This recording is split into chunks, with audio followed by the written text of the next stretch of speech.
Hi guys, how are you today? I hope you guys are all having an amazing day so far. If you are not having an amazing day, I really hope that your day gets better from here on out. My name is Shanda and welcome to my channel, you guys. I am really happy to have you here. I first want to apologize about the mess. We are completely remodeling the house and doing all of the floors. So we have everything over here and there's the padding for the floors like just everywhere. So I apologize about the mess. But in this video, I wanted to give you guys a amazing announcement, and it looks like two of my female dogs, well, I only have two female dogs, but both of my female dogs are pregnant. Maybe one at a time, okay, but they're both pregnant at the same time, and I thought it would be fun to do a video where we talk about dog pregnancy, and we go through and talk about some tips for dog pregnancy, how to care for them, and then I thought about talking about how to prepare for the delivery would be fun as well, because I've done tons and tons of research, and I would love to share all that with you guys. So why don't we go ahead and get right into it.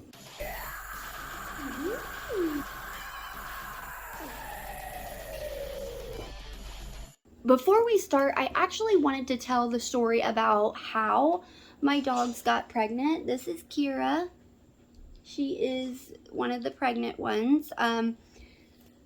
She is a Siberian Husky, and she is pretty pregnant. She is about ready to go into labor any day now.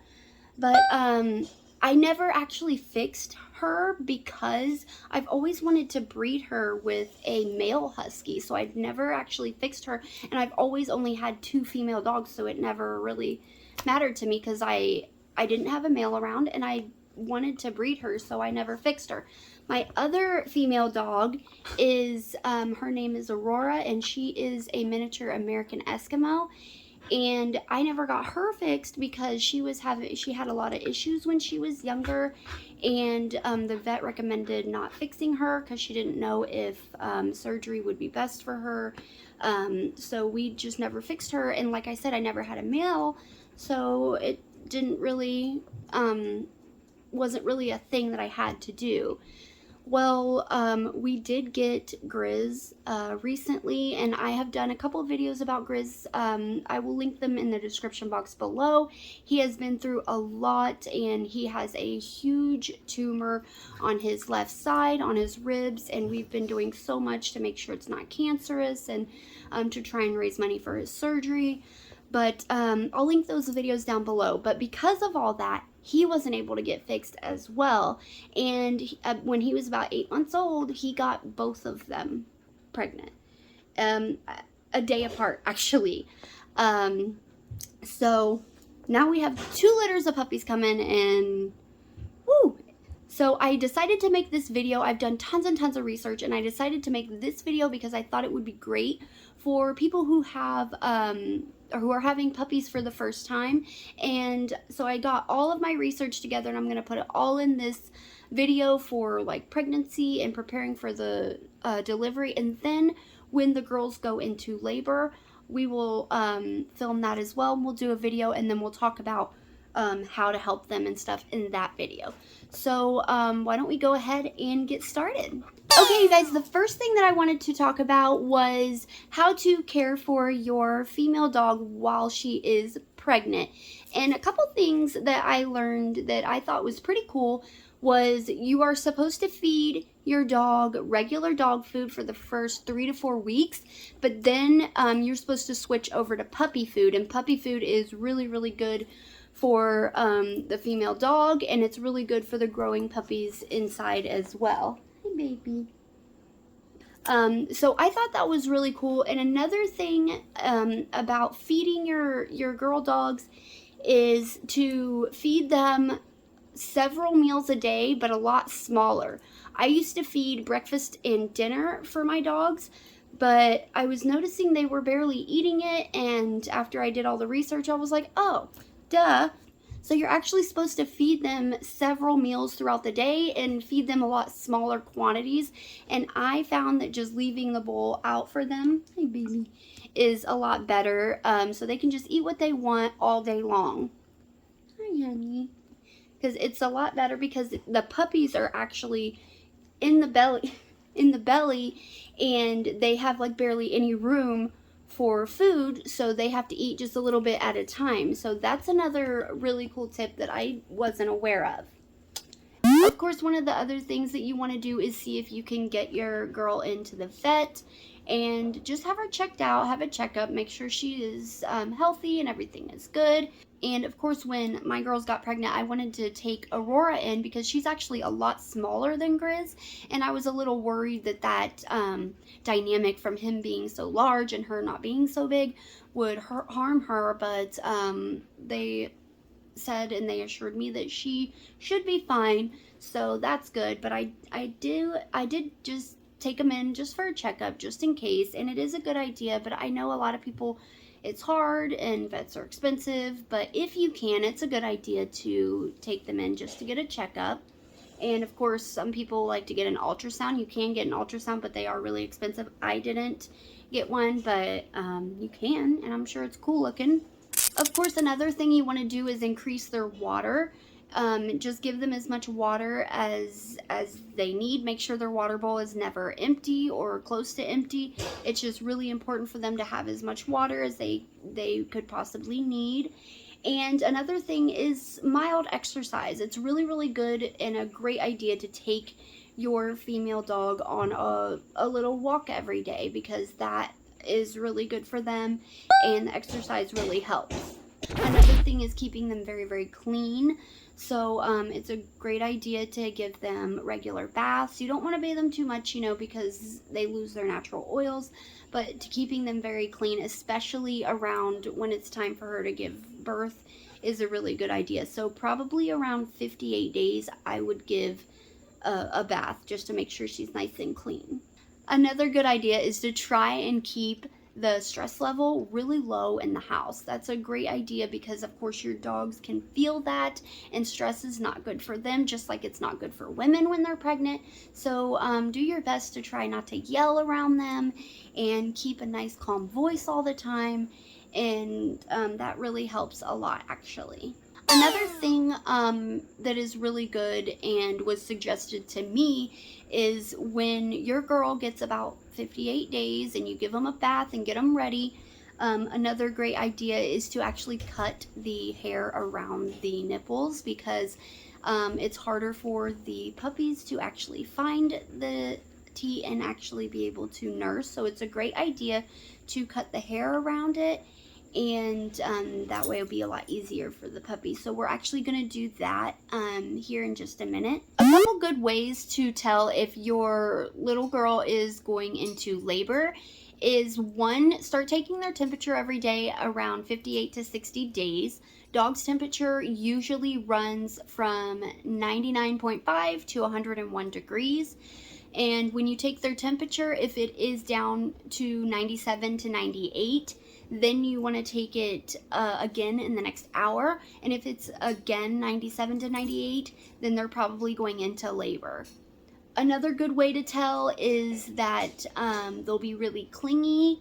They really won't want you to leave them alone. They'll be real clingy. They'll be panting, really heavy panting, and their pupils will actually dilate as well. So those are really good indicators that she will be going into labor really soon. Okay guys, so there is a few things that you will need to prepare for the labor and delivery. So let's go ahead and talk about that. The first thing you're going to need is a whelping box of some kind. A lot of people build like a actual big box out of like wood for their girl to give birth in. Some people just put up cardboard, and other people get little like play swimming pools or like a doggy pool, which I thought that was a really good idea. Actually, we actually got a like little playpen thing for small animals. This is what it looks like right here, and you can see that the bottom of it is actually this plastic, so it won't get damaged, and I thought that was a good idea as well. And other people, just put them in a room and put blankets and stuff down, and they don't use like a whole box at all. So it's really whatever you think is best for you and your dog. Another thing you will need is plenty of pee pads. There is going to be a lot of afterbirth and a lot of discharge, so you're going to want to put a lot of pee pads down so that your floor doesn't get damaged or it doesn't get onto your carpet. And of course, you're going to need blankets for your dog. Like, you want to put blankets down, and maybe old towels if you don't want to put blankets down.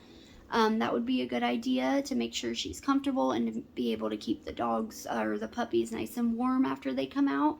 Another thing you're going to want to get is a heating pad, and some people actually use like heating bulbs, heating lights that you use for like reptiles, which, you know, we have several reptiles, so we definitely have those. But those are really a good idea to have in case the mom leaves the whelping box and the puppies cannot actually regulate their temperature when they're first born. So if the mom leaves, you're going to need to have something to keep them warm, whether it be a heat bulb, heat lamp, or a heating pad underneath the blankets. But if you have a heating pad, definitely put it under the blankets so it doesn't burn the pups.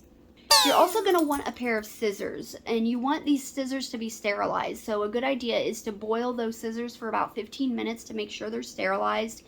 And you're also going to need dental floss. Now, when you get dental floss, make sure it's the non-mint and the unwaxed dental floss. And you're going to need these two things just in case you have to tie off and cut the umbilical cord yourself.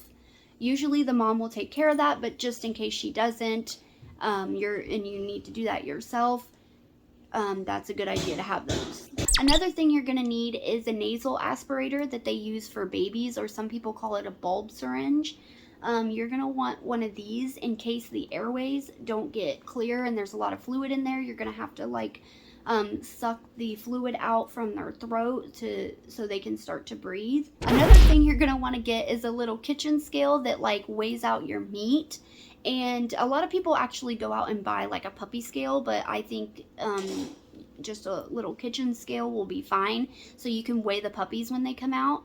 You can actually get these little puppy forms from Amazon or whatever. It's just little forms where they have like all the graph in there that you can write how much they weigh day to day and stuff like that. Or you can, of course, just write it down in a notebook like I'm gonna do.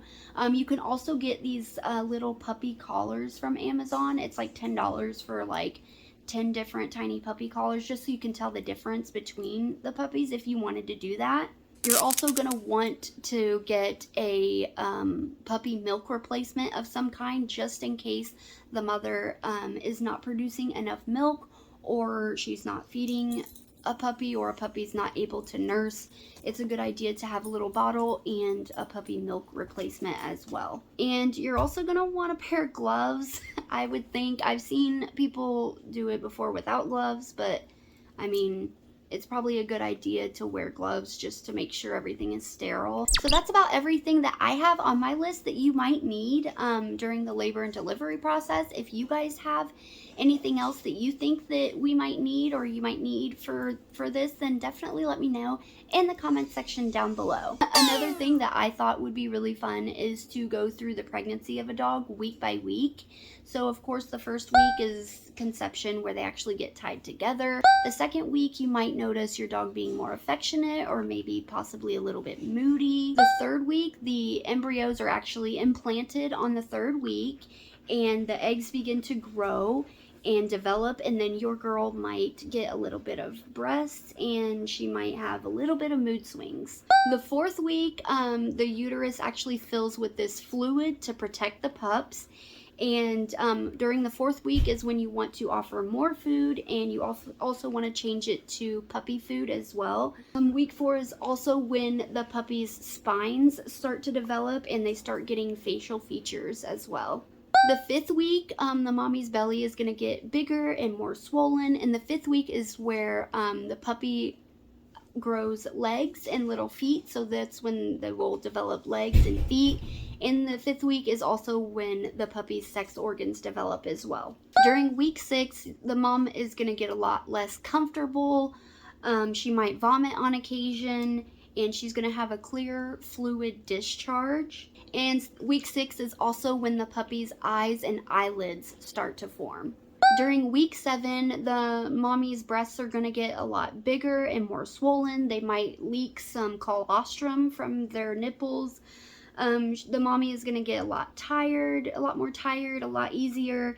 She's going to start nesting as well. And during this week, the pups are going to be developing and growing every day. And you might actually be able to feel some movement during week 7 as well.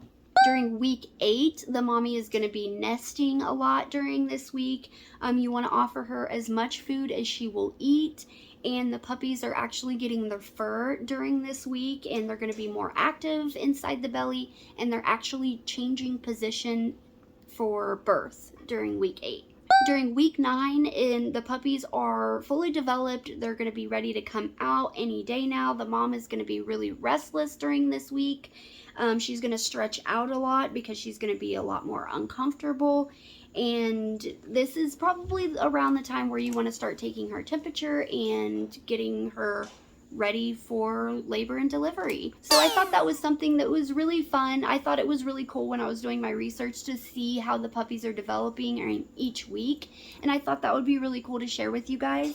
So now I'm going to actually show you guys Akira and her nipples, and we're going to cut the hair around her nipples because she is leaking a lot of colostrum and it's getting on the hair, and the hair is sticking to the nipples. So that's going to be really hard for the pups. And with as much hair as she has, being a husky, it's going to be hard for them to find the nipples. So we're going to go ahead and cut some of her hair, and that's about it. So let's get to it.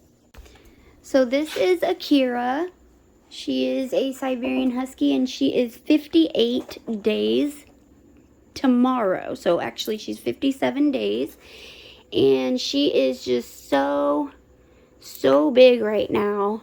Her ribs are like down here, and then the belly goes way above, and there's lots of movement in there. But this is what I am talking about.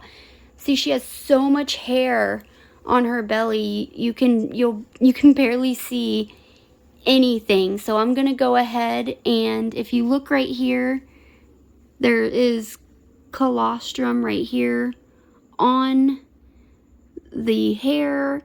So I'm gonna go ahead and cut her hair around her nipples so the babies will be able to. This one's pretty good, it's already got, but these ones around here, it's hard to even see them. So I'm gonna go ahead and cut the hair around it, make it easier for the pups to find them.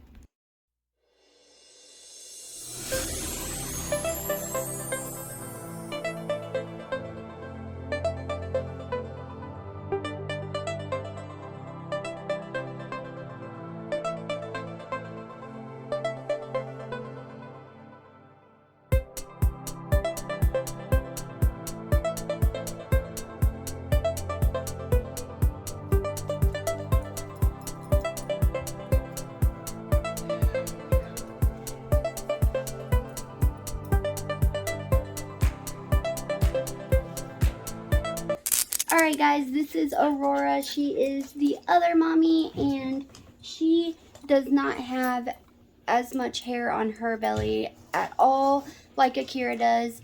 So we'll go ahead and do hers off camera.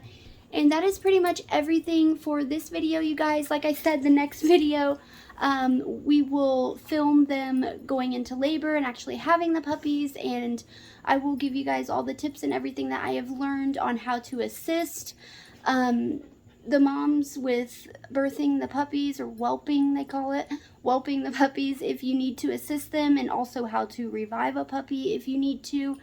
But for now, that is everything for this one. I hope you guys really enjoyed this video, and I really hope that this video helps you if you guys have a pregnant girl at home and you're looking for tips and everything like that. So if you guys like this video, please give it a thumbs up. I would really appreciate it.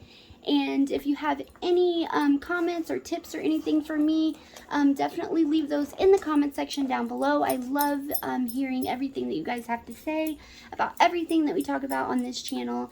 And if you guys like content like this, please subscribe to the channel. I would really appreciate it.